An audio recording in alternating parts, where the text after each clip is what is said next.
everyone. Welcome to our podcast, Rich in Love. I'm Jake Maddock, and of course, I'm joined by my lovely wife, Mrs. Maddock. I'm a relationship coach, guys. I've successfully coached thousands of people to attract their ideal partner. Today, we're going to be chatting about keeping the spark alive in a relationship once you have kids. Can be difficult. Having a family is a huge reward, but there's many challenges to maintaining a happy and healthy relationship. Put in the comments, what do you do to keep your romance alive? What habits should you do? What should you look out for? We'd love you to contribute to the discussion. If you want to discuss your own relationship with me, book in a free call. I'm here to help. Keeping the spark alive in relationships. You think it's hard after kids are born? I think it throws a different dynamic into the play. I wouldn't say it's hard. It's not hard. It's hard if you don't prioritize your romantic partner, right? The foundations of a family unit is the two spouses, and then everyone falls in below that, all right? Without those two people at the head of the family unit, it's not successful and it will fail. It's important that people know that mom and dad are first and the kids underneath. A lot of people could put their kids first, or even some guys put their mothers first. So stupid, guys. Your wife is number one with you, okay, then your kids are underneath that. It has to be that way. It's hard with a newborn though, like throwing a baby into a mix, you don't know, and the newborn takes a lot of time up from the parents, a lot of extra energy put into that. But 100%. I think with a newborn, the first 2 months after the baby's born, it's about the baby. Then after that, you can make it more about the relationship again. But that first 2 months, just do what the baby needs, basically. Do you think that there's another dynamic apart from that impacts on a relationship? People struggle with time and the differences in parenting as well. A lot of people argue about parenting. A lot of people think mum and dad should be on the exact same page and parent the same all the time. It's a bit of a funny idea when you think about it. Like, two people, opposite genders, you want them to be the same parent. Also, you got to parent within your natural energy. So if you're a woman, you got to parent using your feminine energy and using the characteristics and the traits of that feminine energy, and vice versa with masculine energy. Yeah. You've got to use the leadership, the decisiveness, the taking action, the ambition on that. So most of the disciplinary thing should be coming from the male. Should be. And the woman is just supporting that. So she doesn't have to argue or anything. She just goes, hey, guys, dad said this. You got to do it. The idea of masculine and feminine energy is to support one another. It is. A lot of women get confused after they have kids and they put the kids first over the husband. They demasculate the husband and they try to be the leader. 100%. Then everything goes to rubbish. Does intimacy take a back seat in a relationship? I mean, you can do it on the back seat. Beds are better. Personal preference, really. Oh, that's funny. It does in the beginning. The first 2 months. The first 2 months, 100%, because the woman's body is recovering still as well. Yeah, super normal. But once you're recovered and stuff, you gotta get back on the horse. The relationship intimacy should actually improve after having a baby as well. Intimacy in a romantic relationship is really important because from a biological standpoint, it creates connectivity within the physical body. 100%. Which brings you closer to each other. One of our golden rules, 2 to 3 times a week if you're in a relationship. 100%. And there's a reason for that. And it's because we're using biology to help improve the relationship. Remember, guys, the best thing you can give your kids is if mum and dad have a 10 out of 10 relationship. You're going to be a better parent. The kids are going to be really, really happy. Okay? If you don't have a 10 out of 10 relationship with mum and dad, everyone's worse off anyway. So the best gift is that 10 out of 10. People are like, no, but my kids are more important. People need to change their... If you show me someone who says, I'll always put my kids first, I'll show you someone who will never have a 10 out of 10. 100%. Ever. They don't know that 10 out of 10 relationship is going to help them tenfold. It's actually worse for the kids anyway, putting them first. You're not their butler. You're not their slave. You're not their friend. You're their parent. You're there to tell them what's right and what's wrong. Doing heaps, you're not actually... It's counterproductive. What role do you think self-care has with parents?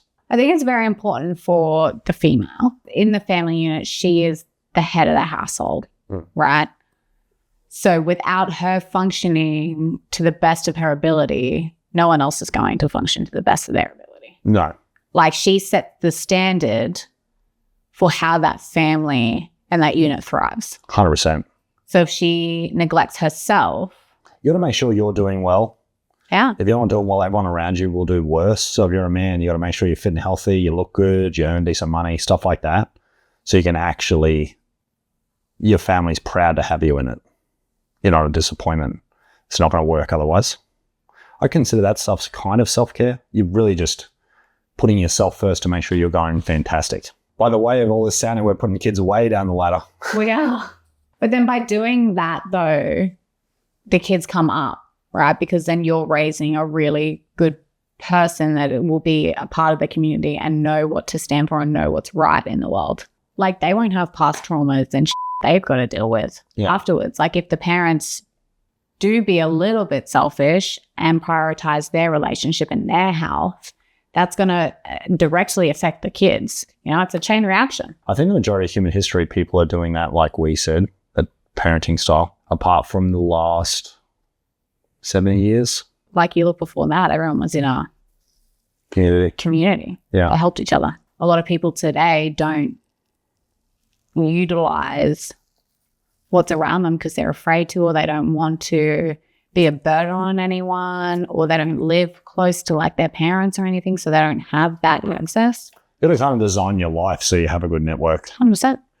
Say there's a couple watching this and their spark is not as good as it used to be after having kids. What can they do to get that excitement? Let's like follow our 10 rules. If you follow our 10 rules, and I think the biggest one would be the intimacy. 3 times a week. Yeah, 2 to 3 Or if they times a don't week. feel like doing it 3 times a week. You got to schedule it. Just do it anyway. I'm sorry, that sounds terrible, but you got to do it because it's so vitally important for your hormone balance. Yeah. Because usually what happens if you don't want to have intimacy, there's a hormone imbalance somewhere. Something's not sitting where it needs to, right? So you've got to regulate that. You've got to check all that. Yeah. And then schedule it in. Like, if it's so hard, I got to do this and I got to run to soccer and I got to do this, and you're prioritizing the kids, you're not prioritizing your relationship. Yeah. You got to schedule it in. Make yourself accountable to someone else and make that person accountable to you. We're doing it at like 7 p.m. on a freaking Wednesday. You know, kids are asleep, whatever, we got to do it.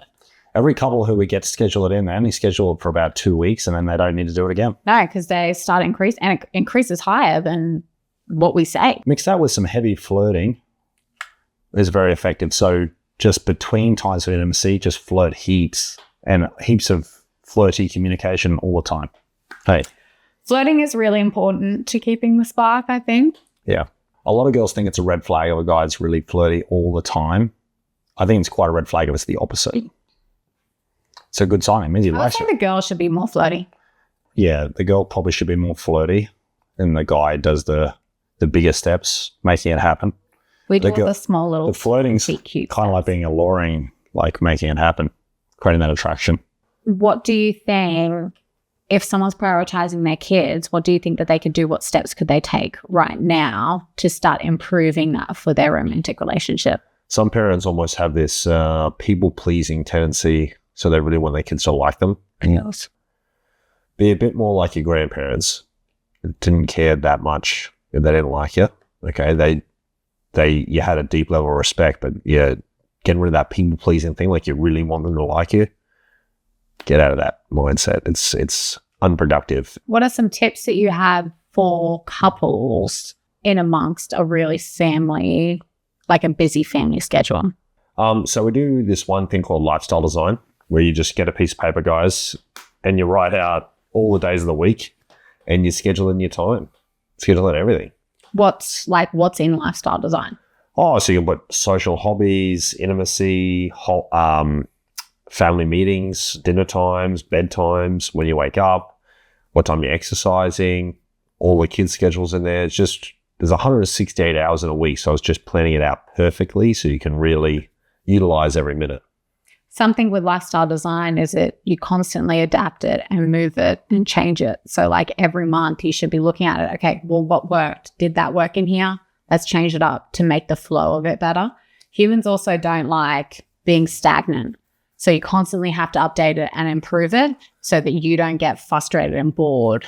It can't be the same every week. It has to have some sort of ups and downs and different things and excitement Mm. for variety. Do you like having kids?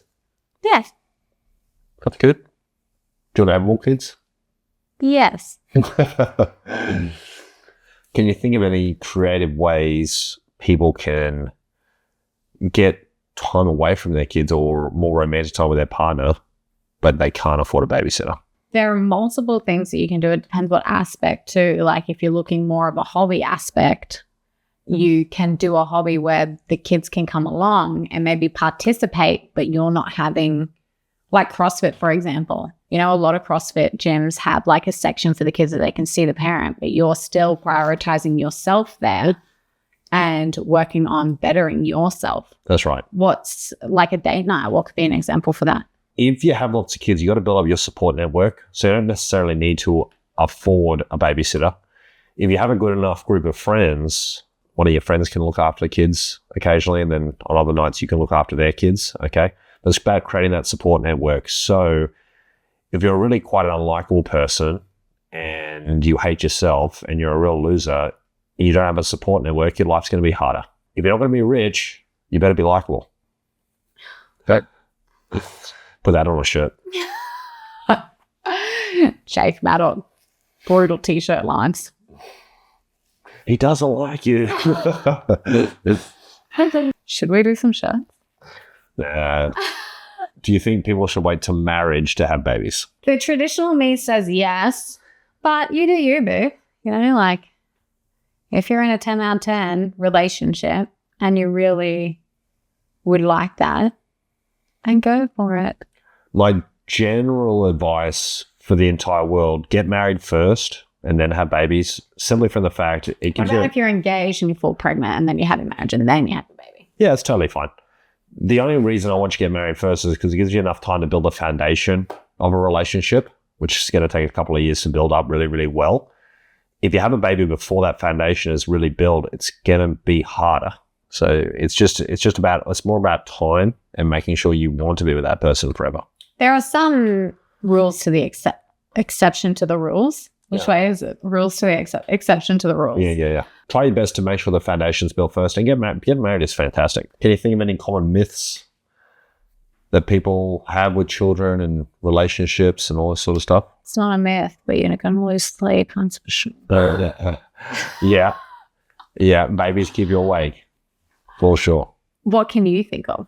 The one piece of advice really from this whole subject is you got to prioritize your relationship. And you got to think about what happens if you don't prioritize your relationship and you prioritize your kids instead. What happens? Your relationship ends and then you're in a dismal state. And you see your kids on the weekend instead of all the time. So if you really want to do what's best for your kids, don't put them first, okay? If you get a divorce, you're not going to see your kids very often anyway. So you got to do it the right way. 50-50 usually. How am I? What are some signs that can present themselves that a couple is neglecting their romantic relationship? Intimacy is less than 3 times a week, not too much affection. They don't really talk to each other a lot in communication, which isn't about children. They don't have much fun together. And they're not focused on the relationship at all. So their communication is just about the kids and not about the romance. Yeah. It's just strictly business communication. Business of the household. Yeah, you have to do some of that, but you got to make sure you really try to put some flirtiness in there as well. The communication between men and female are completely different. Like men sit in logic a lot, whereas women sit in emotion and how they're feeling on a certain day. So I think getting the balance of that and going, like as the female counterpart, sitting down, I'm like, I need you to hear me right now. Yeah. And I'm talking through my, like, you got to get on the same page on where you're at. Like if I'm coming to you with an issue and you're trying to fix it and I just need to let the emotion out. Yeah. I'm going to say, I need you to listen to me. Yeah. Because I'm not feeling good. Just let me feeling. So I think it's navigating that communication and what sentences get the opposition to come into where you need. Because naturally we don't communicate out of the same. Males naturally communicate out of logic and females naturally communicate out of emotion. Very different. Very, very different. So any men listening, while your wife is talking about something, sometimes she's just going to want to talk and your job's just to listen. It's not really to say much. You got to have a decent level of intelligence to figure out when it's time to listen and when there's a problem that needs to be solved. It just takes practice. You got to become somewhat of a master on your partner. Okay. Know them really well, inside and out, what they need at certain times, what they like, how they communicate, every little thing about them. Okay. That your romantic partner is really the most important person in your life. So you got to know everything about them and the way they are and all the ups and downs and everything like that. What tips do you have for new parents just to be great parents and not hurt the relationship? I think the biggest one is be kind to yourself. I think a lot of, like, especially mums, Because that mum guilt. I think we are very harsh on ourselves to raise the perfect child or to not have them do something out in public that will, I don't know, we all have expectations on it. And I think it's just be a little bit kind to yourself and cherish the moments that you enjoy. Like, I love watching you play with Ryan. It makes my heart melt. You know, so I literally just stand in the doorway and just watch you guys sometimes. And I actually really admire when, like, I'm struggling with him and you come to my aid and you go, babe, I got it. Yeah. You know, like, to me is real, like, that's a really big deal to me. Letting your partner know when you need help. Like, not just swallow it down, like, I got this. Ask for help. Don't get mad at each other. Use each other. You know, you're struggling, you can't settle. Dad comes in, spends an hour or two while you get an hour or two of sleep. Yeah, that's right. And then swap it back and forth. Yeah, you know? be a good team. Two of you that's functioning on 4 or 6 hours together rather than one that's functioning on 8 hours and one that's functioning on none. Yeah. That balance is better because you know where you're both at then 100%. as well. And you both got the same energy levels then, not like one person's through the roof energy because they got all night sleep and the other person's like a dead mummy because they haven't gotten anything. So I think balancing the responsibilities and noticing when your partner needs that help. I haven't had a full night's sleep in ages. Yeah, and the other tip I have as well, don't get angry at your partner either. So you're going to get frustrated sometimes. Yeah, the kid's upset, angry, having a tantrum, whatever. You're going to get frustrated. Don't get frustrated at your partner for being frustrated. It's just a normal temporary state. Your partner can see when you're frustrated too, and they're going to come and help you. So you just got to be patient until then. 100%. Any dads watching, be a hands-on dad. Be part of it. Heaps. Your wife is going to love you more for it. Does intimacy change much long-term after kids? I think it constantly evolves. Like, even from the first day that you met, like, it's constantly changing. It should constantly be improving. What do you think people should think is a normal bar to hit for physical and emotional connection? Okay. So I have a whole bunch of fundamentals which I teach to couples. Intimacy 3 times a week. Okay. Where does that come from? It comes from a study which shows what's best for females' hormones. And if she can orgasm 3 times a week, her health is dramatically better than once a week. Dramatically. Huh. So for mental and physical health, 3 times a week, she obviously has to complete the goal on that one. Getting the finish line, 2 20-second hugs a day. Okay. What does that do? Lots of hormones are released around the 18-second mark. So make sure you do at least 20. Do a dual hobby and a dual goal. Now, a dual goal can be anything. Building a garden. It doesn't have to be anything crazy. Okay. Just something that you're working on together. And that's going to help you bond together really, really well. And no arguing. Ever. Any circumstance. No arguing, guys. The difference between an argument and a disagreement, argument is a disagreement that's full of disrespect and aggression, which doesn't really have place in relationships. Good effective communication. No aggression. Maximize positive experiences, minimize negative experiences. What would you suggest for someone if they're not hitting that minimum standard? Just have a talk to your partner about it. It could be a whole bunch of things happening. might have not had any sleep, for example, at night or something like that. You have to try, but also try as a team. That means you got to manage your expectations. You got to tell the person. Your partner probably doesn't know my fundamentals off the top of their head. Okay. They're fundamentals that I made. So show them this video. show them the video. Say, hey, do this exact thing. That's actually probably the best thing. You know, like If you sit down as a couple and watch this whole podcast, you'll learn heaps and apply it, and your life will improve. you know, and women can do it in a nurturing way. Just go, oh my God, I watched this podcast the other day. It was so interesting. I'd love you to watch it with me. And then watch it and go, maybe we should try some of this stuff, you know, like we've never tried it before. What do you think? You know, open that discussion. Use this as a tool, guys, to open the discussion if you need it. Hope you enjoyed my video, guys. Subscribe to the channel, like the video, book on a call if you need help. Anything to do with relationships, I'm the man to help you. Book on a free call.